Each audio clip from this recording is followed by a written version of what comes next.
Donald Trump actually plays chess on a 5D level, and you never can anticipate what his next move is going to be. >Ďanskavino, who handles his social media, keeps sending hints out to us. We get messages in circuitous ways. Trump's temperament is one of action. It's not, and it is no different than John F. Kennedy's. In terms of telling us things, optics, you better believe that he's very much a straight shooter in terms of actions that he's going to take or what he thinks needs to be done. Trump came out at this point announcing his candidacy because he knew and he wanted to test who was going to be against him. They said, oh, he suffered this incredible defeat.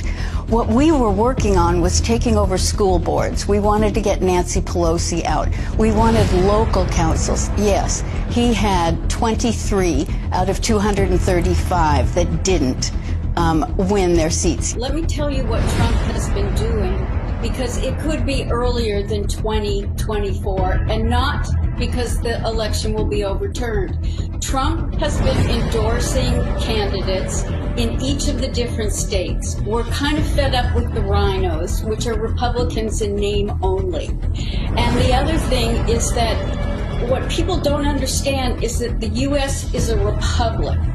And in that, you have to think of it like we're 50 different countries. And so he wants to really support state legislatures and secretaries of state so that a lot of the problems that happened in 2020 can get cleared up. The prediction is we're going to take the House and the Senate.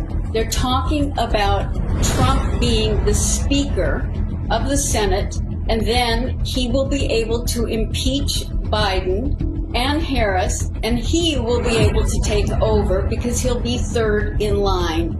People want to recruit him to be the Speaker. I'm not saying that that is Trump's plan, but the conservative people have been talking about that because the Speaker of the House does not have to be an elected official. They've made a huge, huge mistake with this one, because even though we thought what was going to happen was they were going to go after him for treason or sedition, but they did criminally charge him, but they didn't go to that extreme. As a result, he has due process, so he can subpoena people. You could go to Wikipedia and find Operation Mockingbird, that the CIA has been in there forever. Then Obama repealed the 1948 Smith-Mundt Act, which then permitted propaganda to be in broadcasting. It no longer said that it had to be credible. And so when he came out and said fake news, he warned us at the end of his speech that it is going to be very hard. The establishment, the media, the globalists are all going to come after. They're going to try to intimidate, but he needed to smoke them out. I really want people to understand that they need to go to other sources, because the media will not tell you about his successes. They will not tell you about anything that he does positively. Biden is the legitimate president, but he's the legitimate president of what is now the bankrupt U.S. corporation. And that was a treaty in 1871. Well, on September 12, 2018, Trump created an executive order. Within that, he outlined in future elections any kind of foreign or domestic interference, specifically for the 2020 election. So we say, how did he know some of these things were going to happen? Think about Edward Snowden and all the information he had. Think about the fact that our military, our Department of Defense Space Force, if you think that they don't have the actual real results from the election, then you're fooling yourself. You know, I sit on a task force at the Department of Defense, and the thing is, they've got the goods. They've got the goods, and Trump knew that if he presented any of the goods early on, we'd have a civil war. That he really felt that The people needed to see how bad it could get. He didn't try to subvert anything. What he's really done is he set up the deep state to come out, and that's why we're seeing all these things. They won't tell you about the devolution, that the continuity of government plan that he put in. The reason that his Mar-a-Lago was seized upon was that they really wanted to get the PEDS, the Presidential Emergency Act document, which is only what Trump knows and the military, that he had to put in place. Because before he left, he declared 2 national emergencies. And you know what? Biden hasn't reversed that. Biden has signed on to 3 of his executive orders to continue them going. So we have some very fascinating things that are going to come out. You know, they made fun of him because they assumed he broke protocol and walked in front of the Queen. No, if you go back and look at it, you will see he looked at her. She gave a wave with her hand. He proceeded.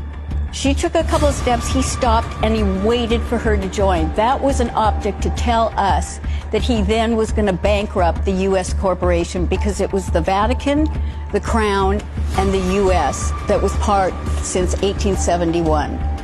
He told the Queen, I'm ending this. We're dissolving this corporation. We're going to go back to being a republic, and we'll all be separate. The Pope wasn't happy. You should find the picture of him visiting the Pope. It took 650 planes to remove our gold from the Vatican Bank. WMD, or wireless monitoring device. The wireless monitoring device is a sophisticated network connection monitoring system, designed specifically with election security in mind. We have been told that our election computers are never connected to the internet. The WMD will put that to the test, by detecting and reporting, in real time, Wi-Fi connections in county and state election offices. A group of generals came to me, and it was explained to me they were ready to conduct a coup d'etat. They were ready to move Barack Obama from office, from a military force. And then a few weeks later, I got another call and said that they were reconsidering. You know why they were reconsidering?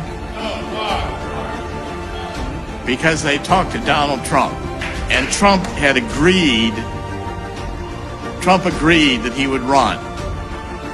And they agreed that if he would run, they would conduct their coup d'etat as a legitimate process, rooting out the traitors within government. And that pact between the military and Donald Trump has held. You guys know what this represents? Tell us, sir. Maybe it's the calm before the storm. What's the storm? Could be the calm before the storm. We have the world's great military people in this room, I will tell you that. What storm, Mr. President? You'll find out.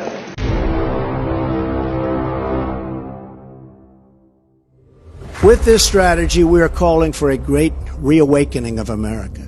The American populace is facing an unconventional warfare scenario, and this is information warfare. The American people decided to take over the idea of information. They took over the idea of information, and they did it through social media. We have an army of digital soldiers. What we are now, what we call, I call them, because this was an insurgency, folks. This was run like an insurgency. This was irregular warfare at its finest. I'm a wartime president. This is a war.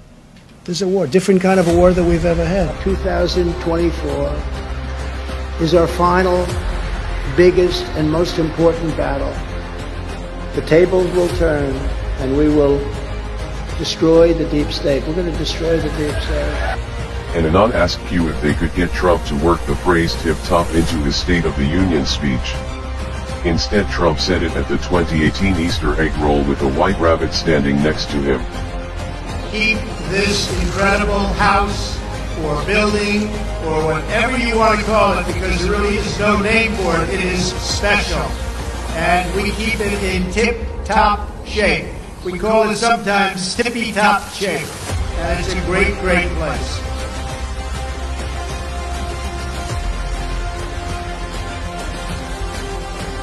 President Trump was flying in Air Force One with the call sign Q0.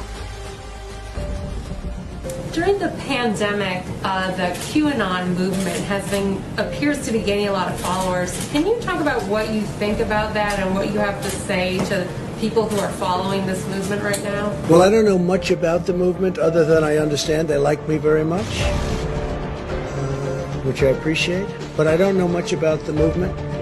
I have heard that it is gaining in popularity. These are people that don't like seeing what's going on in places like Portland and places like Chicago and New York and other cities and states. And I've heard these are people that love our country and they just don't like seeing it. So I don't know really anything about it other than they do supposedly like me. At the crux of the theory is this belief that you are secretly saving the world from this satanic cult of pedophiles and cannibals. Does that sound like something you are behind? Or well, I haven't heard that, but is that supposed to be a bad thing or a good thing? I mean, you know, if I can help save the world from problems, I'm willing to do it. I'm willing to put myself out there, and we are actually. We're saving the world from a radical left philosophy that will destroy this country, and when this country is gone, the rest of the world would follow. The rest of the world would follow. That's the importance of this country. QAnon. It is this theory that Democrats are a satanic pedophile ring and that you are the savior of that. Now, can you just once and for all state that that is completely not true and that disavow QAnon in its entirety? I know nothing about QAnon. I just told you. I know very little. You told me, but what you tell me doesn't necessarily make it fact. I hate to say that. I know nothing about it. I do know they are very much against pedophilia. They fight it very hard, but I know nothing about it. They believe it is a satanic cult run by the deep state. QAnon is nuts, and real leaders call conspiracy theories conspiracy theories. Why not just say it's crazy and not true? He may be right. I just don't know about QAnon. You do know. I don't know. No, I don't know. I don't know. Let me ask you another thing. Let's waste the whole show. You start off with white supremacy. I denounce it. You start off with something else. Let's go. Keep asking me these questions. I do have one more. Let me just tell you what I do hear about it is they are very strongly against pedophilia, and I agree with that. I mean, I do agree with that, and I agree with it. But there's not a satanic pedophile cult being run by. I know you nothing don't know about that? Okay. No, I don't know that. You just this week. Neither do you know that.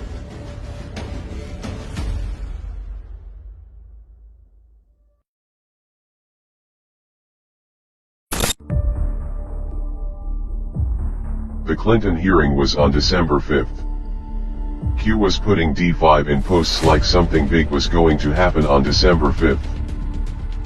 George Bush Sr. died, and the funeral date was set for December 5th. At the funeral, 5 secret envelopes were delivered in a way that everyone would see. Clinton had no emotion. Obama tried to play it off. Biden and his wife looked lost. Pence moved past it real quick, and the Bush family was obviously upset. Before D5, Q also posted "Follow the wives." All the envelopes were given to the wives. After D5, an Anon asked Q what was in the envelopes. Q replied, "Our promise to counter." What are the odds that all of this would happen the way it did? And that all of it would line up with December 5th? How many coincidences before it's mathematically impossible?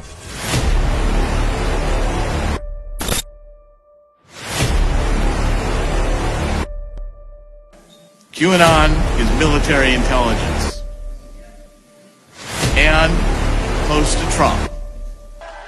We are at war!